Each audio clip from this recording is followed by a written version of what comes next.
Joining us on the hotline right now is the longtime WFAN host who's now been in retirement for a month and a half, and I imagine he's enjoying himself pretty much. It's my main man, Joe Benigno. Joe, how you been, buddy? I'm good, man. Craig, first of all, let me say to you, congratulations on the return and the new gig, and best of luck in the future with all of that, man. Well, thank you. And from everything Evan tells me, you are loving the retired life. And then yesterday happened, and I got a lot of people saying to me, just for old time's sake, you got to let us hear him. You got to let us hear him. Please put him on. He's the voice of a lot of Jet fans generationally. He knows who Lawrence Welk is. Probably saw him live once or twice in person.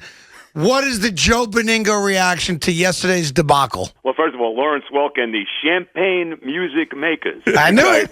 Which I was well-versed on watching that at my grandparents' house on a Saturday night. So they never missed Lawrence Welk, I can tell you that. Okay. I had no idea when the headline of the Post was Lawrence Welp. I had no idea. I had to ask Craig to explain it to me. I had no idea what that meant. Well, there you go. Yep. There you go. So I got to tell you, Craig, and I said this to Evan, I talked to him off the air earlier, talking to a couple of my buddies today. I wanted to see him win. I can't say that I could sit here, even though I want Lawrence, I can't say that I sat there yesterday rooting for them to lose. I just can't. I mean, I wanted to win.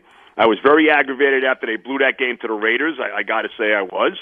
And that's just the way it is. You know, I mean, there's still it's still not impossible. I mean, I don't put it by the Bears losing to Jacksonville. I don't think that's out of the realm. And we'll see what happens. But, you know, it is what it is. They're still set up pretty good, even if they don't get Trevor Lawrence. I will say that. But, you know, you and I sat here a few months ago, and we were wrong. We thought they could win a game. They could afford to win a game. Right. But as we've gotten closer, and clearly we were going to be wrong. That one win was going to be too much.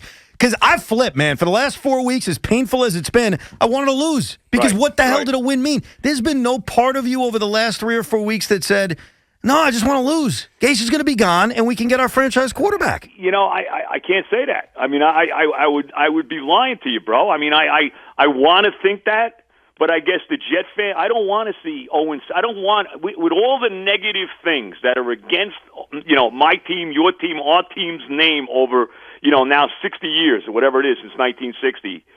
I don't want that one. You know, let the Lions have that. Let the Browns have that. You know, I don't want 0-16.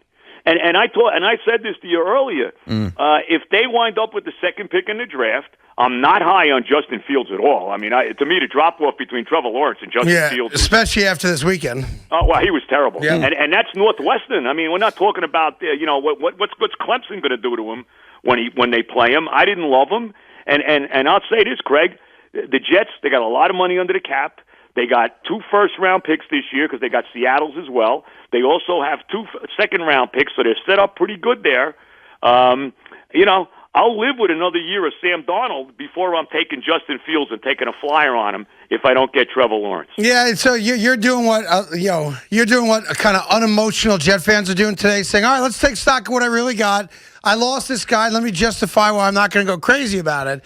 And it's going to be about draft, capital, and the fact that Sam Darnold's only 23 years old, and maybe with a new head coach and some talent, blah, blah, blah, blah, blah. But it was a gut punch to a lot of people yesterday who had been invested, from about 0-7, 0-8 on, that, okay, this is the year. We're not going to pass on Marino. We're not going to pass on Mahomes.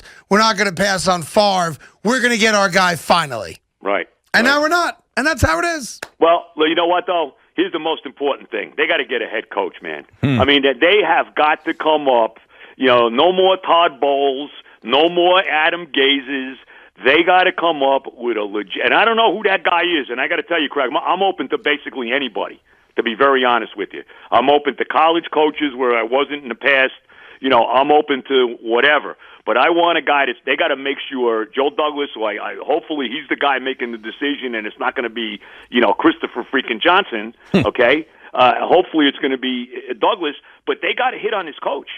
They have to. I mean, to me, that is the most important thing that they are going to do. Even before you draft Trevor Lawrence, if you don't come up with a big-time head coach, the right guy, it's just going to be the same old, same old. It's going to be the same old spinning wheel they're always on. How's retirement treating you? Pretty good? I'm loving it, man. I got to tell you. I mean, I'm enjoying it. I'm just taking it easy. I'm basically doing nothing. I'm aggravating my wife, is what I'm doing. There you go. I don't know if she can take it anymore, but I think she wants to go to work. I don't know. Well, appreciate you jumping in. I thought Jet fans might be disappointed that you weren't pissed about them winning the game. I told some people before the show, I go, Joe wants them to win. He ain't going for 0-16. I knew it. Yeah. So, all right, buddy, be good, okay? Thank you, bro. Happy holidays, Merry Christmas, Happy Hanukkah to everybody. All the love, and I'll talk to you guys. All right, well. there you go. Joe Benigno right there. I knew it. That's the thing. I had a sense about that. I've talked to him By about. the way, that just disappointed like a million people I who know. thought he was going to go on some like crazy Benigno rant. Bro, I knew when I was looking at the Twitter, and I even said this to Joe. I said, Joe, getting a lot of tweets about you coming on. And his response was, they're going to be disappointed. He's right. Because now he's going to get buried on Twitter. They're idiots. I mean, look, he is who he is. And I've had that sentiment for a very long time. Like, I've been in lockstep with him over the years, the Mariota, Jameis Winston year. I'm not a believer in rooting against my team. I never have. Things really, for me, changed during that Patriot game on that Monday night when they blew that game to go to 0-9. Right. And then they come out of the bye week, and you just look ahead and you see what Jacksonville had been doing, even though they've been losing a lot of close games, and you saw the brilliance of Trevor Lawrence. And to me, I just knew they have to keep losing. But I've talked to Joe about once every week and a half or so since he's left.